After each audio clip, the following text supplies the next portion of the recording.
안녕하세요, 제이입니다. 저를 포함해서 영어 교육에 종사하는 많은 사람들이 우리가 학교에서 배웠던 영문법이 문제가 많다고 이야기합니다. 그러다 보니 기존의 학교 영문법의 취약한 부분을 파고드는 솔깃한 이론들이 나올 때마다 그쪽으로 관심이 가게 됩니다. 그럼에도 불구하고 새로운 영문법 체계들이 오래 가지는 않습니다. 기존의 학교 영문법이 이제 뿌리 깊게 자리하고 있는 이유도 있겠지만 사실상 기존의 영문법이 가진 커다란 장점을 능가할 만한 그런 엄청난 대체 영문법은 또 아니기 때문이죠. 학교 영문법은 최고의 영문법이 결코 아니지만 현재로서는 최선의 영문법인 것입니다. 게다가 솔직히 학교 영문법만 열심히 잘 익혀도 영어 잘 할 수 있습니다. 문제점? 당연히 있죠. 하지만 일부의 부족함 때문에 전반적인 장점을 무시하고 내가 10년을 공부하고도 영어를 아직 잘 못하는 그 이유를 거기서 꼭 찾을 필요는 없습니다. 문법의 예는 아니지만 다 같이 한번 생각해 볼까요? 자, 여기 단어를 한번 보시죠. 자, 발음이 Renaissance 또는 Renaissance, Hyatt, Emerald입니다. 한국어 발음으로는 르네상스, 하이아트, 에메랄드 이렇게 발음하시죠. 저는 대학 다니면서 이제 서울 생활을 처음 시작했기 때문에 경상도 사투리가 당시에 워낙 심했었는데요. 얼추 이제 서울말 비슷하게 이제 됐다 싶을 무렵에 이 르네상스에서 이 서울 친구들이 딱 알아보더라고요. 자, 경상도 분들이면 100% 이렇게 발음합니다. 주변 분들 한번 테스트 해보세요. 르네상스, 하이아트, 에메랄드. 이 서울말은 르네상스, 하이아트, 에메랄드. 약한 강세가 앞부분에 있지만 경상도는 특히 이제 경상남도는 세 번째 글자에 항상 강세가 있습니다. 르네상스, 하이아트, 에메랄드. 진짜 그래요. 심지어 김해 이쪽 분들은 르네상스, 이 상스. 아주 로맨틱합니다. 그러니까 왜 우리가 블루베리 스무디 하는지 아시겠죠? 자, 그렇다면 네 글자로 이루어진 단어는 무조건 세 번째 글자에 힘을 준다. 이렇게 생각할 수 있겠지만은 꼭 그렇지도 않습니다.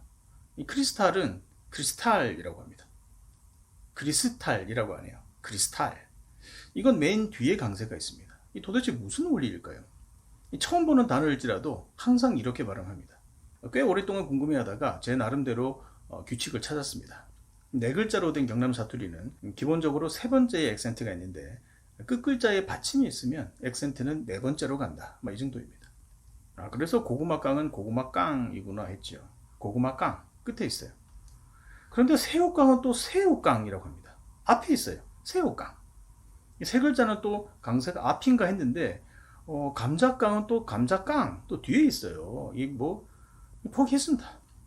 그 이후로 먹지도 않아요. 그냥 포테토 칩만 먹습니다. 이것도 포테토 칩이네요. 두 번째네요. 복합어라서 그럴까요?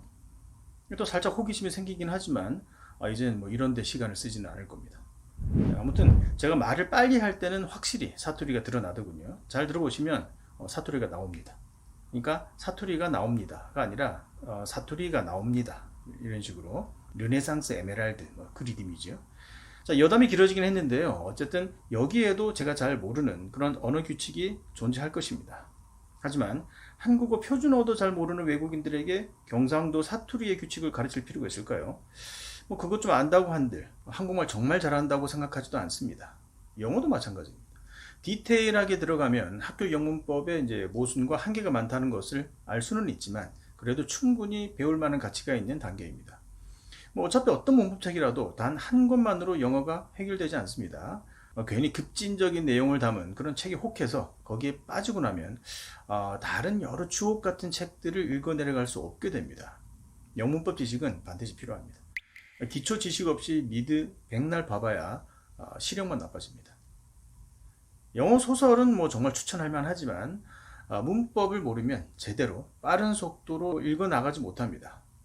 문법이 어느 정도 갖춰진 상태에서 미드나 리딩을 병행하면 어학 연수보다 나을 수 있습니다. 자, 어떤 문법책이 좋을까요? 그렇다면 이제 영어를 제대로 한번 해봐야겠다고 결심한 분들 많으시잖아요. 그리고 의지는 있는데 실력이 초급에서 오랫동안 머물러 있는 학생들이나 또 졸업한 지 몇십 년이 지나서 스펠링조차 가물가물하신 분들. 자, 문법책은 중학교 2, 3학년 수준 정도로 만들어진 그런 쉬운 걸로 고르시면 딱 좋습니다. 시중에 나와 있는 문법서 중에서 메이저급 출판사에서 나온 책이나 유명하신 분이 쓴 책이라면 믿고 사셔도 됩니다. 추천 하나 드리자면 엉클잭의 쇼킹한 영문법, 2022년 7월 13일부터 전국 서점과 인터넷 서점 어디서든 구매하실 수 있습니다. 뒷광고 아니냐고요? 앞광고입니다. 제가 쓴 책이고요. 영어가 안 되면 찾는다는 시원스쿨에서 감사하게도 예쁘게 잘 만들어 주셨습니다. 시원스쿨과 엉클잭이 함께 만든 만큼 기초 문법을 확실하게 다지고 싶다 하시는 분들께 큰 도움이 될 것이라 생각하고요. 기초법서이긴 하지만 필수 영문법은 20강에 걸쳐서 모두 다 담았습니다. 이 두세 번 반복해서 보시고 다음 단계로 또 훌륭한 책으로 넘어갈 때 문제가 되지 않도록 모든 용어는 표준 문법 용어를 사용하고 있습니다. 챕터가 넘어갈 때마다 간단한 리뷰 페이지가 있습니다. 여기에 나오는 예문을 군데군데 제 스타일로 코믹하게 좀 만들어 두었습니다. 문법 써도 재밌을 수가 있구나 하실 겁니다.